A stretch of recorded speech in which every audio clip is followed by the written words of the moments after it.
Assalamu alaikum everyone, welcome to the class of graphic designing. Just like in our first lecture, we discussed an introduction of what is graphic and what is design. Let's move toward our next class that includes the types and its elements and principles, all those kind of things. First one is our types. There are two types of graphic designing. First one is aesthetic, anything that is related to our mood, our pleasure, that include the appreciation of beauty.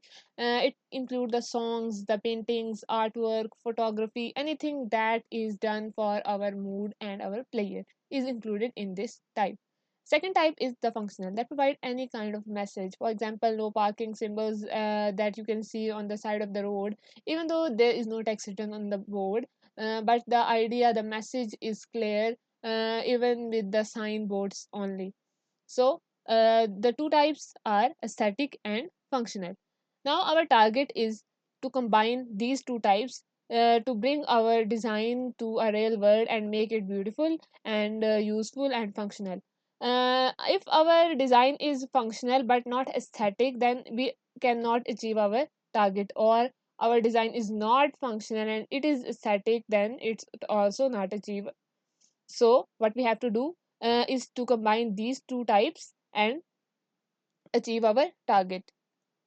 Here are some visual elements that you need to focus while designing. So first one is the texture means the surface quality in a work of art in which you are doing something or designing something. It includes the canvas, the artboard on which you are drawing. Second one is the shapes are there are various kind of shapes in the tools that you used, for example, like circles, squares, triangles, and so on. Even 3D shapes, and there are vast range of shapes. Next is the color. Color has the ability to communicate the messages without the words. For example, if we see some symbols that are most popular among us, the peace symbol with a white dove, the white color of the dove also represents the peace. So the color theory is really important. Next element is the typography. Typography is the difference between different styles of text. For example, the text, their font families, their styling, their writing style, their fonts, all those kind of things are included in typography. And the line means a mark connecting between 2 points, and their lines are drawn and shapes are created, and those shapes are converted into the designs. So line theory is also really important. Space is the distance around the area between different design elements of your composition.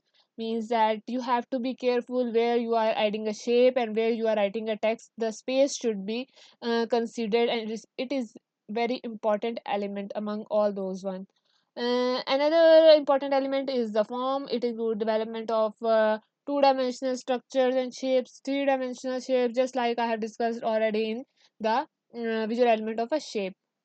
Next, move on to the key principles of a design. There are various key principles of the design that start from proximity. Proximity is just like that how the words and images are close and how far apart they are within a design. Means the distance between the words and the images is the proximity.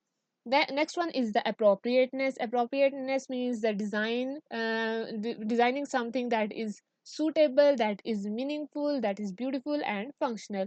That it also means that whenever we are designing, we have to be careful that our design is suitable or not, that our design elements are beautiful or not, they are functional or they are meaningful. All those things make it appropriate for our design.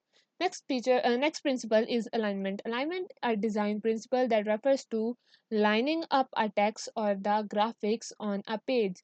For example, whenever we write a text in on our word document, you have often arranged the word to justify. You have also set their alignments.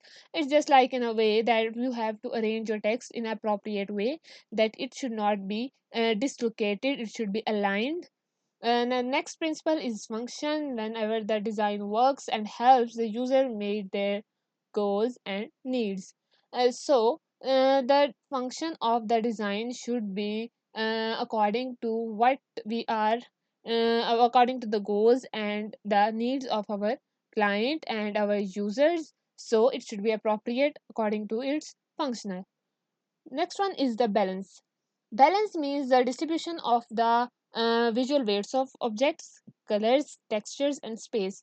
Means everything in our design, including color, shape, space, should be balanced. There should be no imbalance features in the design. The next principle is simplicity. Simplicity is the use of a few elements. Means it should be simple as it can be. It should be as simple as it can be, and it should make a powerful impact on the design, and it should be not overpopulated and those kind of things. And the next principle is the repetition. Repetition means using the same element over and over again. You have to be careful about what kind of elements you are using in your design, whether you should repeat a single element twice or thrice, whether it is making it overpopulated with the elements are congested, and those should be avoided, and repetition should be done very carefully. Next principle is hierarchy. Hierarchy means the rank system, the rank your design, where you rank your design elements. Means first of all you have to write the title on the page, then it should be, because it should be given the most importance. Next you should write the subtitle. Next is the body of the text. It means there is a sequence, there is a flow in the headings and the elements that we are arranging in a design. So hierarchy refer to the ranking your design elements. Next principle is the contrast. Using contrast colors such as black and white and complementary colors as red and green. You should be careful about the color contrasts you are using. They should not be so much bright colors with the lighter ones. There should be a color theory that whenever you are designing, the design should have a clear contrast systems. The color should be used appropriately and carefully. Next, move to the step where we have to bring both our visual elements and our key principles together, and through which we can achieve our graphic design. So I think it is clear to you now what is graphic designing, what we should bring together, and how we should design it.